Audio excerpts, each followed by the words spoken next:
bienvenue sur Radio Micro Ouvert 974. Aujourd'hui, nous allons parler du Piton de la Fournaise.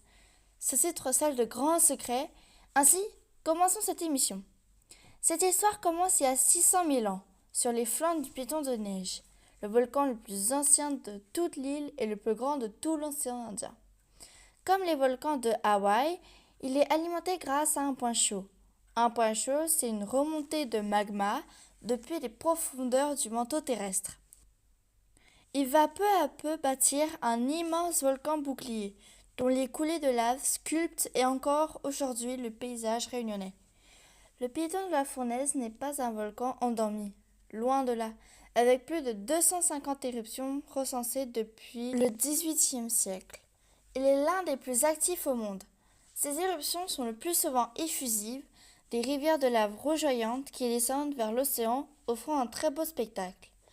Depuis 1979, l'Observatoire volcanologique de la Réunion veille jour et nuit sur le Piton. Les scientifiques scrutent ses moindres frémissements. Gravir le Piton, c'est marcher sur un sol vivant, sentir la chaleur sous ses pas et contempler un horizon lunaire. Impossible de parler du Piton sans évoquer avril 2007. Cette éruption titanesque a marqué les esprits. Effondrement du cratère Dolomieu, coulée atteignant l'océan, paysage bouleversé. Le Piton attire chaque année des milliers de visiteurs. Et maintenant, parlons de ceux qui font vivre le Piton de la Fournaise au quotidien, les visiteurs. Car ce volcan n'est pas seulement un laboratoire naturel pour les scientifiques, c'est aussi l'un des sites les plus fréquentés de la Réunion. Le Piton de la Fournaise est le site naturel le plus visité de l'île. Chaque année, des dizaines de milliers de randonneurs curieux et passionnés viennent gravir ses pentes.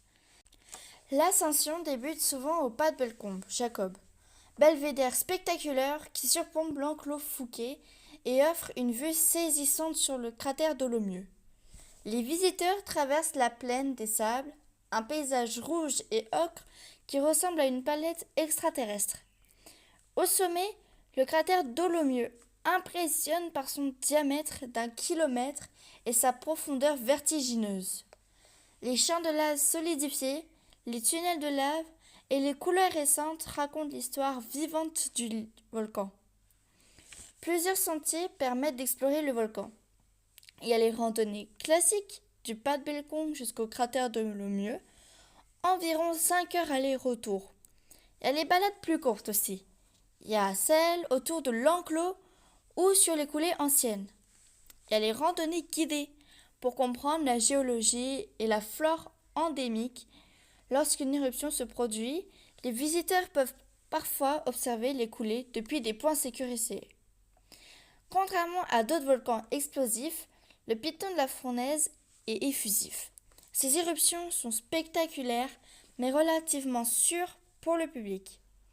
Ces moments attirent non seulement les habitants, mais aussi des touristes du monde entier fascinés par la lave incandescente. L'accès à l'enclos est strictement. Il peut être fermé en cas de risque éruptif ou de mauvaises conditions météo. L'Observatoire volcanologique et les autorités locales veillent à informer et protéger les visiteurs. Des panneaux, guides et applications mobiles aident à préparer la visite en toute sécurité. Voici enfin la fin de cette émission. C'est un endroit incroyablement beau, avec beaucoup de ressources naturelles et beaucoup de paysages incroyables à voir. Merci d'avoir écouté cette émission et à bientôt pour une nouvelle émission.